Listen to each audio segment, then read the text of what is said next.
사랑하는 성도 여러분, 하나님과 주 예수 그리스도로부터 오는 은혜와 평강이 오늘도 가득 넘치시기를 바랍니다. 오늘 우리가 함께 대하실 하나님의 말씀은 예레미야서 6장 10절로 11절에 있는 말씀입니다. 제가 말하고 경고한들 누가 제 말을 듣겠습니까? 그들은 귀가 막혀 주님의 말씀을 들을 수 없습니다. 주님께서 하신 말씀을 전하면 그들은 저를 비웃기만 합니다. 말씀을 듣기 좋아하지 않습니다. 그들을 향하신 주님의 진노가 제 속에서도 부글부글 끓고 있어서 제가 더 이상 주님의 진노를 품고 있을 수도 없습니다. 예레미야 선지자는 하나님의 말씀을 전하면서 들을 귀 없는 백성을 향한 깊은 분노와 슬픔을 토로합니다. 그는 내가 누구에게 말할 수 있겠느냐라고 말하며 하나님의 말씀을 전할 대상이 사라진 현실 앞에 탄식하게 됩니다. 예루살렘이 아름답고 존귀한 이유는 그곳이 외형적으로 화려해서가 아니라 그곳에 하나님의 임재와 말씀이 있기 때문입니다.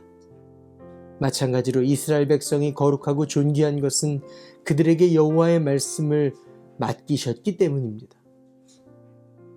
이스라엘이 온전히 살 길은 하나님의 말씀 속에 두셨습니다. 이스라엘이 온전히 살 길을 하나님은 말씀 속에 두셨습니다. 양이 목자의 음성을 알아듣고 따르듯 여호와의 말씀을 듣고 따르는 것이 참으로 복된 길입니다. 그러나 그들의 귀는 말씀에 닫히고 세상의 소리에 열려 있었습니다. 세상의 욕심과 유익을 쫓느라 하나님의 음성은 그들의 삶에서 점점 멀어졌습니다. 그래서 예레미야는 분노하면서도 동시에 울부짖습니다. 하나님의 말씀을 욕된 것으로 여기는 백성, 즉 주님의 음성을 듣기를 싫어하는 그 마음에 하나님의 말씀을 두기를 거부하는 자들로 인해 하나님의 진노가 차올랐음을 느낍니다. 그는 하나님의 마음을 품고 이스라엘에게 하나님의 분노와 슬픔을 선포합니다.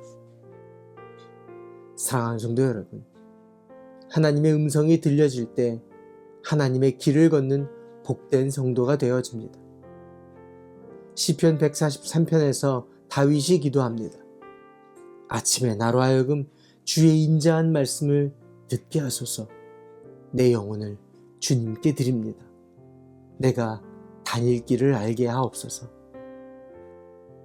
시편 143편의 기도가 우리의 기도가 되시길 바랍니다. 여호와의 말씀이 그 백성을 복으로 인도하시는 줄 믿습니다. 기도할까요?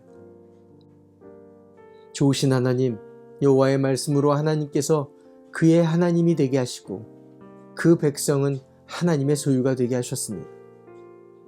주의 말씀을 품는 자를 지키고 인도하시는 줄 믿습니다. 생명의 말씀 되신 그리스도를 따라 살게 하옵소서. 예수님의 이름으로 기도합니다. 아멘. 오늘도 주의 보혈과 성령으로 충만한 하루 되시기 바랍니다. 화이팅!